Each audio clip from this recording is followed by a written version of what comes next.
Was Bryan stalking someone at 1122 King Road? Bryan is going down, and this is why. This case is going to be mostly a circumstantial case. However, police have a video of Bryan's car and possibly with photos of Bryan driving it, leaving the 1122 King Road home on November the 13th in the wee hours of the morning.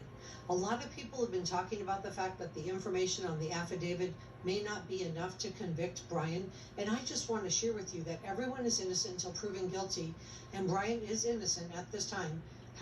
However, I want to point out that we're only seeing the tip of the iceberg. Prosecutors are not showing us everything that they have. They will only show that to the defense when they have to, which is during the discovery phase. But let's go through what prosecutors have shown us, and I want to share with you why I think this is enough to put Bryan away. So beyond a reasonable doubt doesn't mean beyond any doubt at all. In the case of Casey Anthony, I believe that the CSI effect took over the jury. And what I mean by that is beyond a reasonable doubt turned into beyond any doubt at all. And I think we need to set realistic expectations for the court case, because having no human error at all is an impossible standard. And with that said, let's talk about what we know so far. So I'm going to share with you some screenshots of the Papa Rogers and talk with you about it in just a moment. So please stay with us. But let's talk about the prosecution for a second, because they've shown us a very strong series of items that I believe will convict Bryan. First, they have the cell phone tower pings.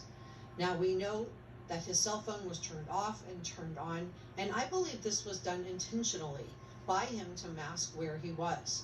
We also have the eyewitness roommate, because Dee will be able to give a general build, and I don't know if the bushy eyebrow thing in and of itself is enough, but she might be able to identify him through his eyes.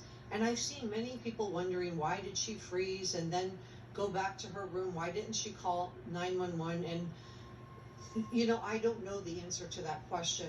You have to think that in a house with 6 party-loving roommates, and we've all seen the footage of the police coming to the door with multiple people in the house, it may not have been that unusual to see a man that she didn't know inside the house. It may have been something that stuck out to her in the morning when she saw what had happened.